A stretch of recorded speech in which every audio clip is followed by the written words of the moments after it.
Hi guys, my name is Nadya Andreeva from spinachandyoga.com, and today I have a very special guest and one of my favorite teachers, Cate Stillman.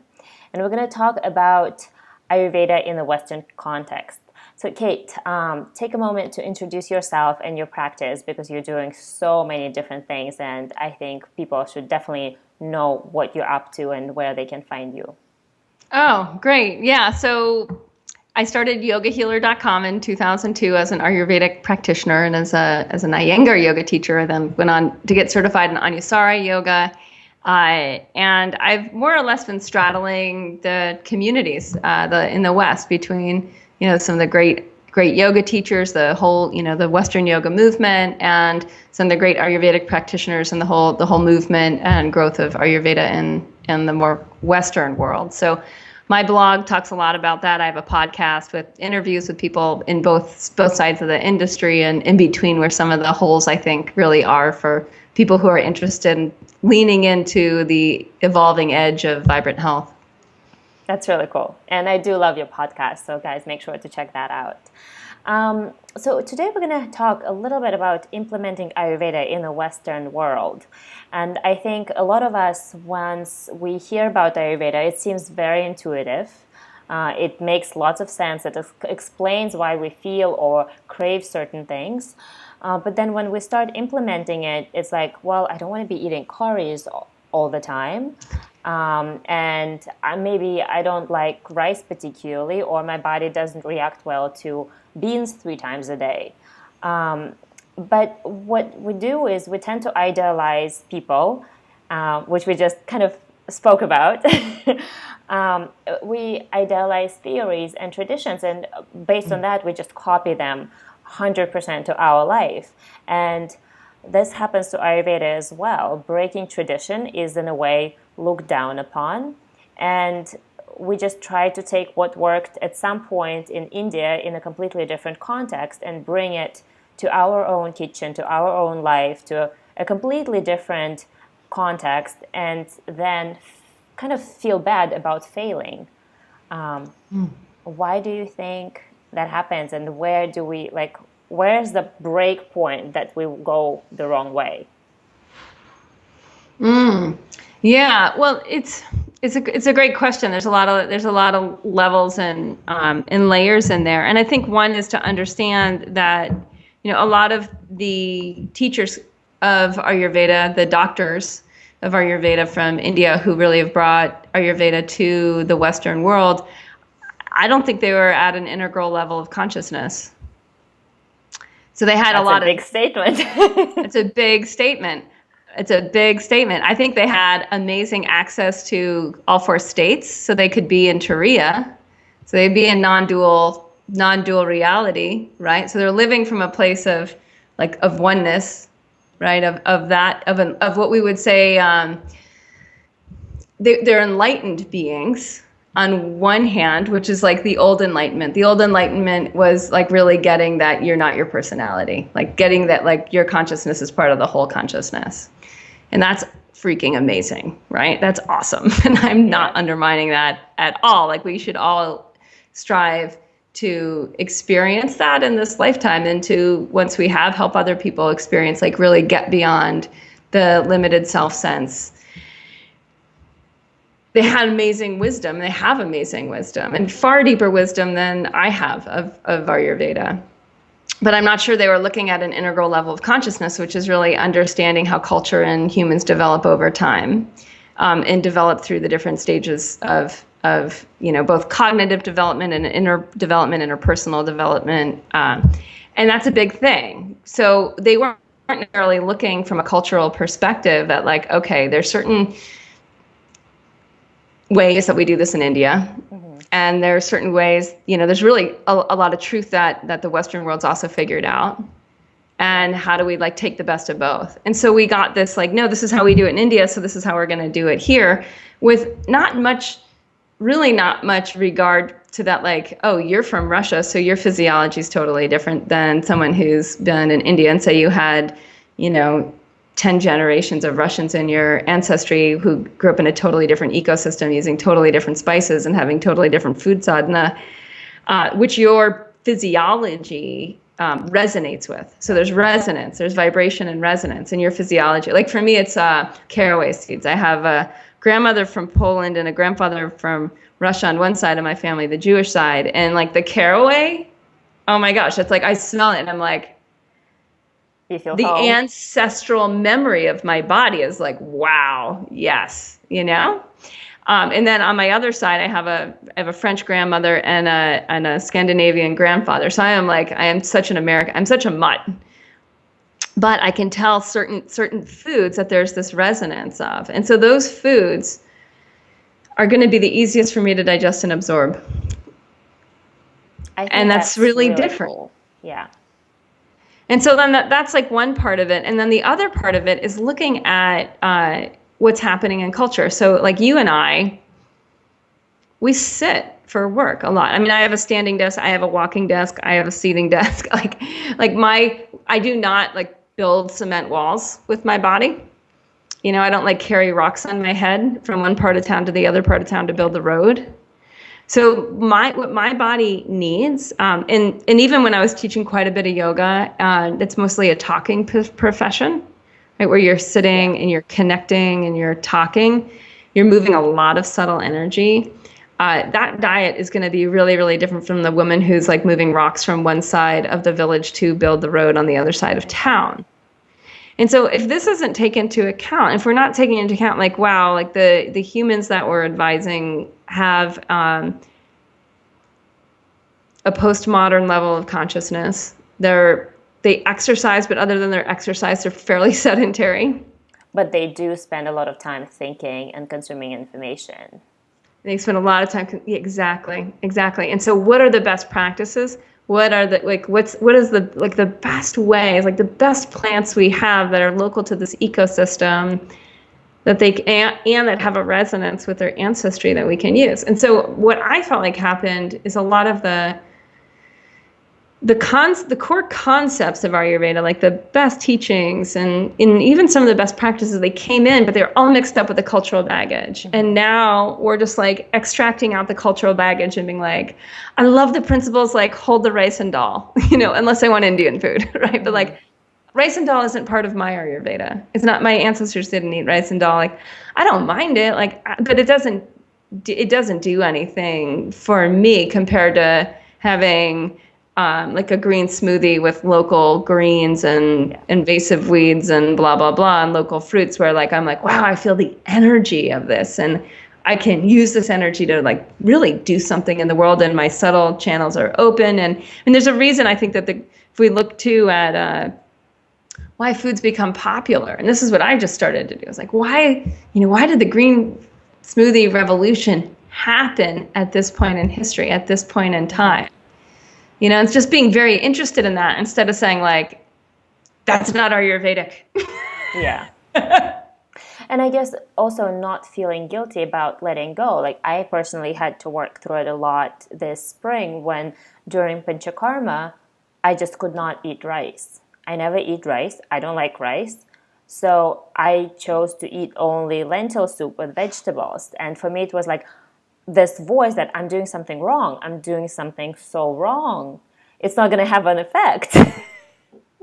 Yeah. And I think that happens a lot with traditions when this is one way that it's taught or it's written, and I guess it takes courage to say, well, this is not what works necessarily for me, right? Yeah, I mean, and what we're looking at too is the difference between like classical yoga and tantric yoga, right? So in classical, it's like it's the age of Ram. Like here's the rules, like here's the boundaries. Who sets the boundaries? The tradition, the guru, the rishis of yore. They set the boundaries. You live in the boundaries. And what tantra does is it just like it flips the whole thing on the head and say you're completely free. Boundaries are useful. Create your own based on what you know. Based on the wisdom that you've experienced to this point and the wisdom that you're wanting to try out from those who know more than you. Use that wisdom to create your own boundaries. So now you're like, rice can stay on that side. Because I've had the experience that it doesn't do much for me, at least not in large quantities, at least not in a mono diet type of a situation. That's really cool. So we're basically validating our own experience. Yeah, and it's important to know the rules of ROM. Like, it's important that we go through classical training. If you don't go through classical training, you don't, there's nothing to rebel against. There's nothing to push back on. The spanda, the pulsation of consciousness goes one way and then it goes the other way. And it transcends and includes where it's gone before. So it goes one way and it uses that momentum, to come back and go even further the other way than it's ever been. And that's why it transcends, because it goes further. And then from there it goes, but it includes all the truths that have been learned before it. And that's the basis of spiral dynamics, and it's a component of integral theory. And we can see it in a number of different Western psychological models as well. Like, this is just basically how humans learn and how we develop. So you have to go, it's like, it ties into, you have to go from pre-egoic to egoic before you can transcend your ego. If you have no ego to transcend, you're just going to get confused. If you don't understand the laws of the rules of Ayurveda and why recommendations were made in a certain way, like, you can't transcend them. Like, you gotta get the old box before you can push against it. And so I think that's really important too. Also, as part of this, is it's not just like dabble little. It's like, no, really get it. Like, really try to understand the six tastes, and really try to understand the rules of food combining, and really try to understand meal spacing, and incorporate this into your experience, and do the healthy eating guidelines, that Ayurveda has, set out forever, which is like, don't meal stack. Don't do 6 small meals a day unless you're convalescing or you're like really old or you're like newborn, like, other than that, like, don't do that stuff. And then from there, right, there's just a lot of being able to listen deeply and bring in, the plants in your neighborhood instead of the herbs imported from India. Yeah. So do you think it's possible for somebody to, read, to learn with a local teacher or through a workshop, not necessarily go through the whole training, if they're learning Ayurveda, just to use it at home? And then based on that, start to, create their own, in a way, boundaries. Where's that thin line where you're not able to follow something just because of a weak willpower, or because you're too lazy to do it, or where it actually doesn't work for you?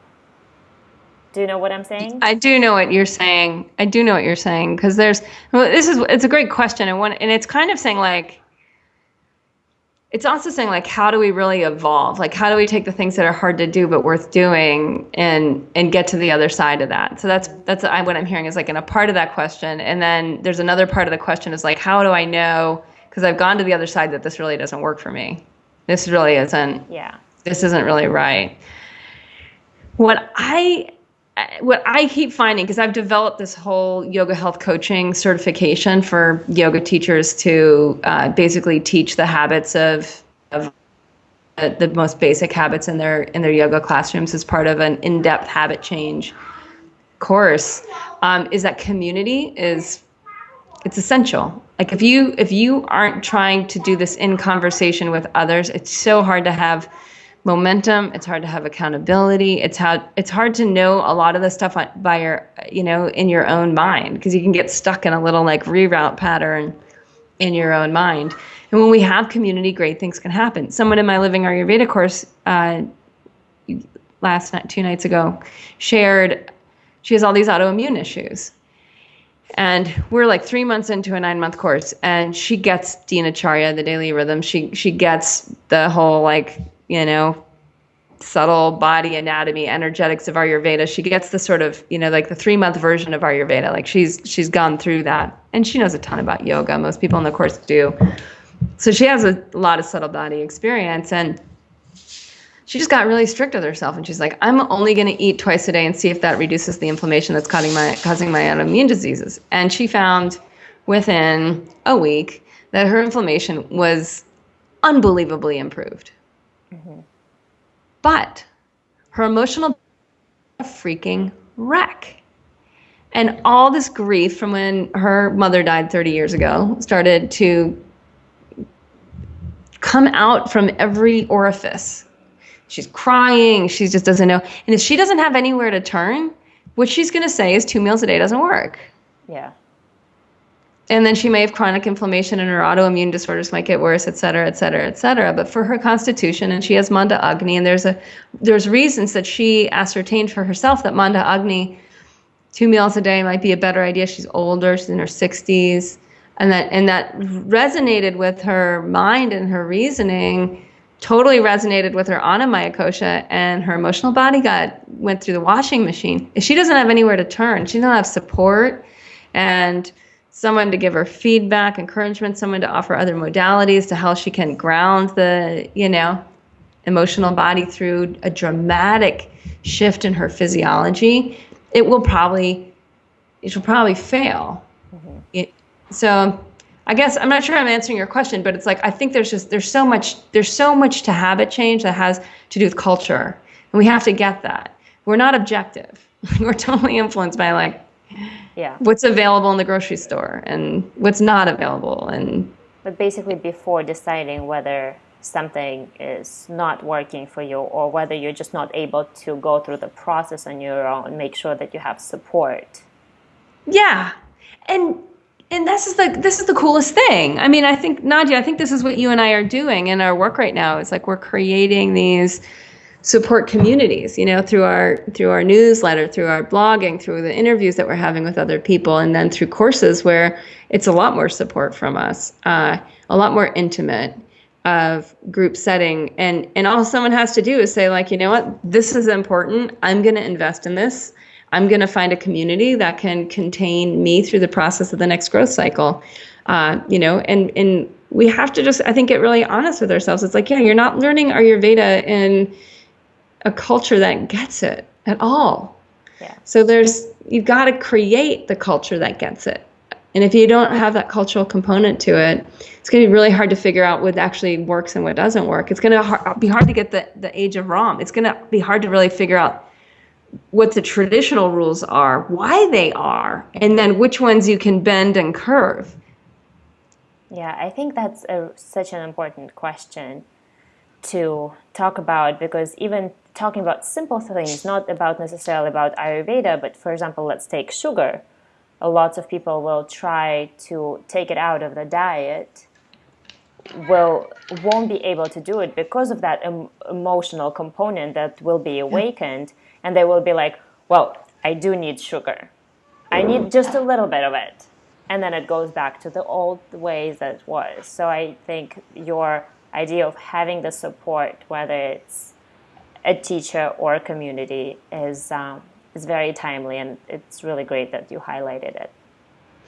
Well, yeah, and I get this whole thing of the gluten-free people and the sugar-free people and the dairy-free people, and I totally get it too, you guys. I've done most of it at various points in time, but it's often the problems are often so much bigger than that. It's often not the sugar.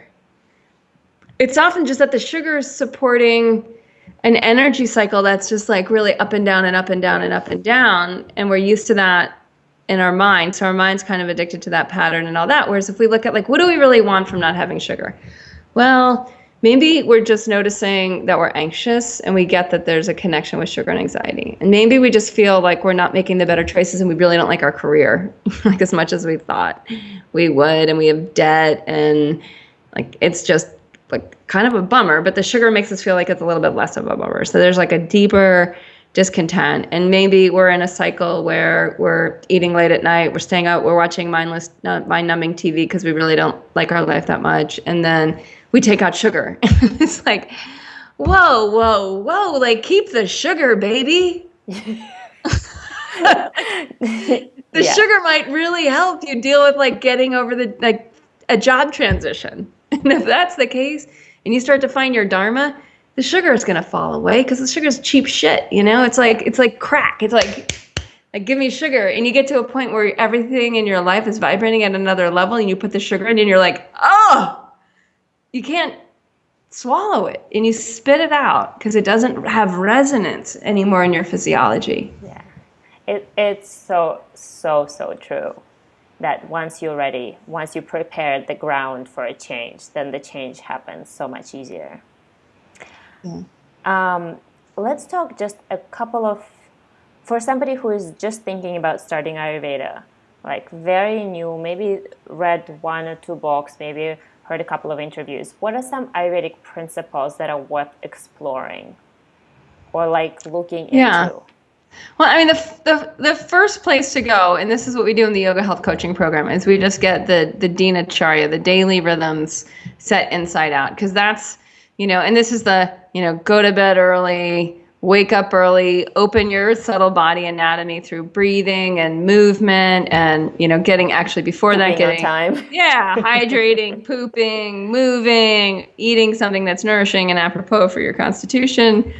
And, getting on with your day. So like the most basic things, like to me, we get way too obsessed with we're narcissistic. Okay. So just as most people who are interested in Ayurveda, you're narcissistic. I hate to break the news, but like you're in it for yourself more than anything. Right. And how you're going to feel. I don't know if it's a bad thing.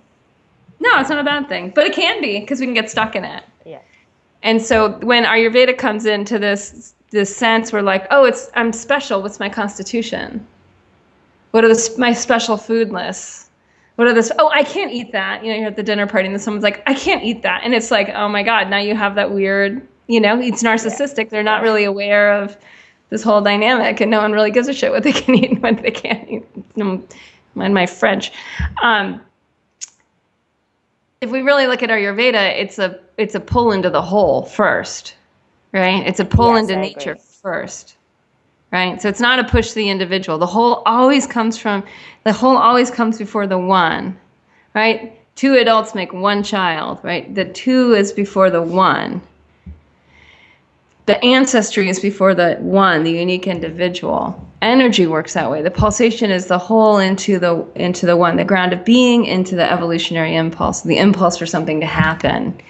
And when we get this, that zero is the infinite contained by a line, right? An imaginary line. And the 1 is singular. It comes after the 0. The 1 is the individual. It's like saying like, okay, from nothing comes something we can name, we can see, we can touch, smell, taste. It's a 1. And so when we get that, the first thing you want to do when you learn Ayurveda is get that 0, like get plugged in to the current. How do you do that? Through really getting serious about your daily practices, because those are going to tune you right into the larger pulsation of nature's rhythms. And it's the hardest thing to do. I mean, going to bed early, waking up early, opening your pranic channels, like spending some time where you're conscious of being nothing, or meditation, right? You're conscious that what you are is presence without an object, right? That's all part, and that's kind of advanced, but like that's all part of it. Dialing that stuff in is so much more important than like if tomatoes are on your list or not. Yeah, I think I completely agree with you. Having a consistent practice, even if it's not all at once, completely changing your day, but at least doing something. And what I found is what keeps people engaged, what keeps people doing that over and over again, at least what keeps me doing it, is remember why you're doing it.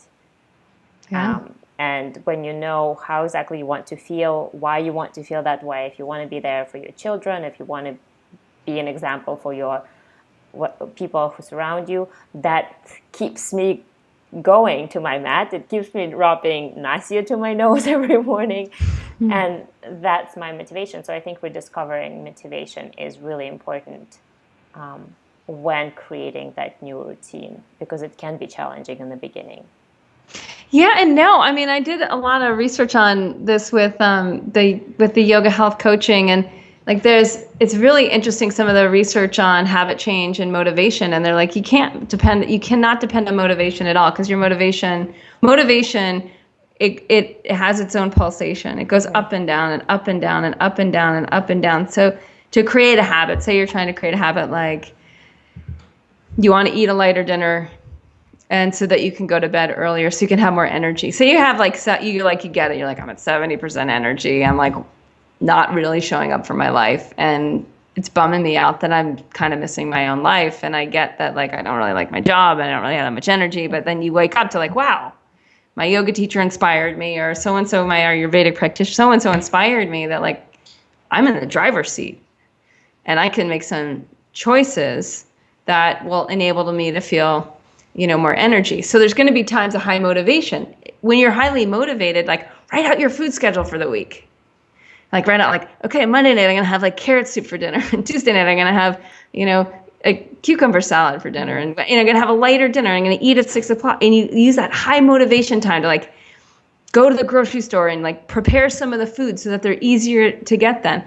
And then there's going to be times of low motivation. So the time of low motivation is like you go to your food chart, you're like cucumber salad, you go to the fridge, there's the cucumber salad, you take it out and you eat it.